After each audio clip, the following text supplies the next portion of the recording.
Hi friends, welcome back to Shobha Rudresh Ramanagara. Friends, ಇವತ್ತು ಒಂದು simple ಆಗಿರುವಂಥ ಒಂದು ಮೊಟ್ಟೆ ಗ್ರೇವಿಯನ್ನು ಮಾಡೋಣ ಬನ್ನಿ. ತುಂಬಾ ಸಿಂಪಲ್ಲು. ಮೊಟ್ಟೆನ ಚೆನ್ನಾಗಿ ಬೇಯಿಸ್ಕೋಬೇಕು ಉಪ್ಪಾಕಿ. ಈ ಸೈಡು ಒಂದು ಬಾಣಲಿನ ಬಿಸಿಗಿಟ್ಟು ಮಸಾಲೆನ ಪ್ರಿಪೇರ್ ಮಾಡ್ಕೊಳ್ಳೋಣ ಬನ್ನಿ. ಈಗ ಬಾಣಲಿನ ಬಿಸಿಗಿಟ್ಟಿದ್ದೀನಿ. 2 ಸ್ಪೂನ್ ಧನ್ಯವನ್ನು ತೊಗೊಂಡಿದ್ದೇನೆ. ಮಸಾಲೆನ ಪ್ರಿಪೇರ್ನ ಮಾಡ್ಕೊಳ್ಳೋದಕ್ಕೋಸ್ಕರ ಈ ರೀತಿ ರೆಡಿ ಮಾಡ್ಕೊಳ್ತಾ ಇರೋದು. 1-2 ಚಿಟಿಕೆಯಷ್ಟು ಮೆಂತ್ಯ, ಅರ್ಧ ಸ್ಪೂನ್ ಜೀರಿಗೆ, 1/4 ಸ್ಪೂನಷ್ಟು ಮೆಣಸು, ಇಷ್ಟನ್ನು ಹಾಕ್ಕೊಂಡ್ರೆ ಸಾಕು. ಇದನ್ನು ಸ್ವಲ್ಪ ಫ್ರೈ ಮಾಡ್ಕೊಳ್ಳೋಣ. ಇದ್ರ ಜೊತೆಗೆ ಬ್ಯಾಡಗೆ ಮೆಣಸು ಮತ್ತು ಗುಂಟೂರು ಮೆಣಸನ್ನು ಕೂಡ ಸೇರಿಸ್ತೇನೆ. ಅದಕ್ಕೂ ಮುಂಚೆ ಇದನ್ನು ಸ್ವಲ್ಪ ಬಿಸಿ ಮಾಡಿಕೊಂಡು ಲೋ ಫ್ಲೇಮಲ್ಲೇ ಇಟ್ಟು ನಾವು ಮಸಾಲೆನ ಪ್ರಿಪೇರ್ ಮಾಡ್ಕೊಳ್ಬೇಕು. ನೋಡಿ, ಒಂದು 4-5 ಗುಂಟೂರು ಮೆಣಸಿನ್ಕಾಯಿ, 1-6 ಬ್ಯಾಡಗೆ ಮೆಣಸನ್ನ ತೊಗೊಂಡಿದ್ದೀನಿ. ಇದನ್ನು ಕೂಡ ಸ್ವಲ್ಪ ಫ್ರೈ ಮಾಡ್ಕೊಳ್ಬೇಕು. ಈ ರೀತಿ ಚೆನ್ನಾಗಿ 1-2-3 ನಿಮಿಷ ಲೋ ಫ್ಲೇಮಲ್ಲೇ ಇಟ್ಕೊಂಡು ಫ್ರೈ ಮಾಡಿ. ಅಥವಾ ಬೇಗ ಆಗಬೇಕು ಅಂದರೆ ಸ್ವಲ್ಪ ಹೈ ಫ್ಲೇಮಲ್ಲೇ ಇಟ್ಕೊಂಡ್ರೂ ಪರವಾಗಿಲ್ಲ, ಸ್ವಲ್ಪ ಕೈ ಆಡಿಸ್ತಾ ಇರಬೇಕು ಅಷ್ಟೇ. ನೋಡಿ, ಈಗ ಪ್ರಿಪೇರ್ ಆಗಿದೆ. ಈ ರೀತಿ ಇದನ್ನು ಮಿಕ್ಸಿ ಬೌಲಿಗೆ ಹಾಕೊಳ್ಳೋಣ. ಎಲ್ಲನೂ ಇದನ್ನು ಗ್ರೈಂಡ್ ಮಾಡ್ಕೊಳ್ಬೇಕು. ಎಷ್ಟಾಗುತ್ತೋ ಅಷ್ಟು ನೈಸಾಗಿ ಗ್ರೈಂಡ್ ಮಾಡ್ಕೊಳ್ಳಿ.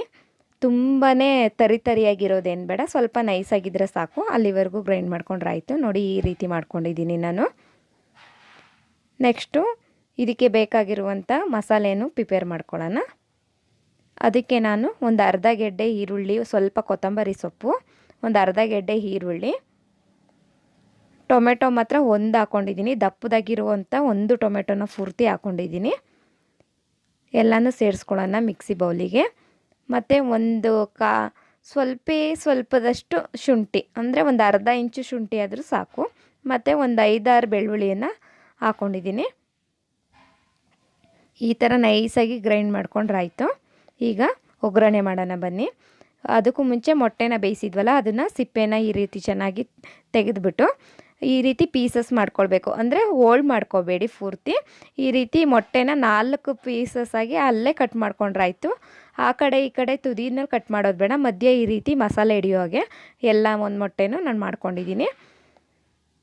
ಈಗ ಒಗ್ಗರಣೆಗೆ ಬಾಣಲಿಗೆ ಎಣ್ಣೆ ಹಾಕಿಟ್ಟು ಸ್ವಲ್ಪ ಬಿಸಿ ಆದ ನಂತರ ಈರುಳ್ಳಿನ ಸೇರಿಸಿದ್ದೀನಿ. ಸ್ವಲ್ಪ ಈರುಳ್ಳಿ ಹಾಕ್ಕೊಂಡ್ರೆ ಸಾಕು, ಒಗ್ಗರಣೆಗೆ ಬೇಕಾಗಿರುವಷ್ಟು. ಇದನ್ನು ಸ್ವಲ್ಪ ಫ್ರೈ ಆಗಿದ ನಂತರ ನಾನು ರುಬ್ಬಿದಂಥ ಮಸಾಲೆನ ಸೇರಿಸ್ಕೊಳ್ತಾ ಇದ್ದೀನಿ. ಈರುಳ್ಳಿ, ಶುಂಠಿ, ಟೊಮೆಟೊ, ಕೊತ್ತಂಬರಿ ಸೊಪ್ಪು, ಬೆಳ್ಳುಳ್ಳಿನ ರುಬ್ಕೊಂಡಿದ್ನಲ್ಲ ಅದನ್ನು ಸೇರಿಸ್ತಾ ಇದ್ದೀನಿ. ಇದು ಸ್ವಲ್ಪ ಫ್ರೈ ಆಗ್ತಿದ್ದಾಗಲೇ ಕುದಿ ಬಂದಮೇಲೆ 2 ಸ್ಪೂನು ನಾನು ಪ್ರಿಪೇರ್ ಮಾಡಿದಂಥ ಪೌಡರ್ನ ಹಾಕ್ಕೊಳ್ತಾ ಇದ್ದೀನಿ. ಇದನ್ನು ಈ ರೀತಿ ಚೆನ್ನಾಗಿ ಕುದಿಸ್ಕೊಳ್ಳೋಣ. ಮಿಕ್ಸ್ ಮಾಡಿಬಿಟ್ಟು ಸ್ವಲ್ಪ ಎಣ್ಣೆಯಲ್ಲಿ ಫ್ರೈ ಆಗಬೇಕು ಮಸಾಲೆ ಮತ್ತು ನಾವು ಪ್ರಿಪೇರ್ ಮಾಡಿದಂಥ ಪೌಡರು. ಇಷ್ಟು ನೋಡಿ, ಒಳ್ಳೆ ಕಲರ್ ಬರ್ತಿದೆ. ತುಂಬಾ ಸೂಪರಾಗುತ್ತೆ. ಒಳ್ಳೆ ರೆಸ್ಟೋರೆಂಟಲ್ಲಿ ಎಗ್ ಗ್ರೇವಿ ಕೊಡ್ತಾರಲ್ಲ, ಆ ರೀತಿ ಇರುತ್ತೆ. ತುಂಬಾ ಟೇಸ್ಟಿಯಾಗಿರುತ್ತೆ. ನೀವು ಒಮ್ಮೆ ಟ್ರೈ ಮಾಡಿ ಹೇಗಿತ್ತು ಅಂತ ನನಗೆ ಕಮೆಂಟ್ ಮೂಲಕ ತಿಳಿಸಿ. ಯಾರೆಲ್ಲ ಸಬ್ಸ್ಕ್ರೈಬ್ ಆಗಿಲ್ಲ ದಯವಿಟ್ಟು ಸಬ್ಸ್ಕ್ರೈಬ್ ಆಗಿ. ಹೆಚ್ಚಿನ ವಿಡಿಯೋ ನೋಡಲು ಬೆಲ್ ಐಕನ್ ಕ್ಲಿಕ್ ಮಾಡಿ. ನಾನೀಗ 1 ಗ್ಲಾಸ್ ನೀರನ್ನು ಸೇರಿಸ್ಕೊಳ್ತಾ ಇದ್ದೇನೆ. ಮಸಾಲೆ ಕುದೀತಾ ಇದ್ದಿದ್ದಕ್ಕೆ 1 ಗ್ಲಾಸ್ ನೀರಾದರೆ ಸಾಕು. ನೋಡಿ, ಈಗ ಚೆನ್ನಾಗಿ ಕುದಿ ಬಂದಿದೆ. ಈಗ ರುಚಿಗೆ ತಕ್ಕಷ್ಟು ಉಪ್ಪನ್ನು ಹಾಕೋಣ. ಅಂದರೆ ಮಸಾಲೆಗೆ ಎಷ್ಟು ಉಪ್ಪು ಬೇಕೋ ಅಷ್ಟು ಸೇರಿಸ್ಕೊಂಡ್ರೆ ಸಾಕು. ಮೊಟ್ಟೆಗೆ ಆಲ್ರೆಡಿ ನಾವು ಉಪ್ಪನ್ನು ಸೇರಿಸಿದ್ದೀವಿ. ಹಾಗಾಗಿ ಸ್ವಲ್ಪ ಉಪ್ಪನ್ನು ಹಾಕಿ ಈ ರೀತಿ ಚೆನ್ನಾಗಿ ಮಿಕ್ಸ್ ಮಾಡಿ ಕುದಿ ಬರಲಿ. ನಾವು ಚಪಾತಿಗೆ ಬೇಕು ಅಂದರೆ ಸ್ವಲ್ಪ ಗಟ್ಟಿಗೆ ಮಾಡ್ಕೊಳ್ಬೇಕಾಗುತ್ತೆ.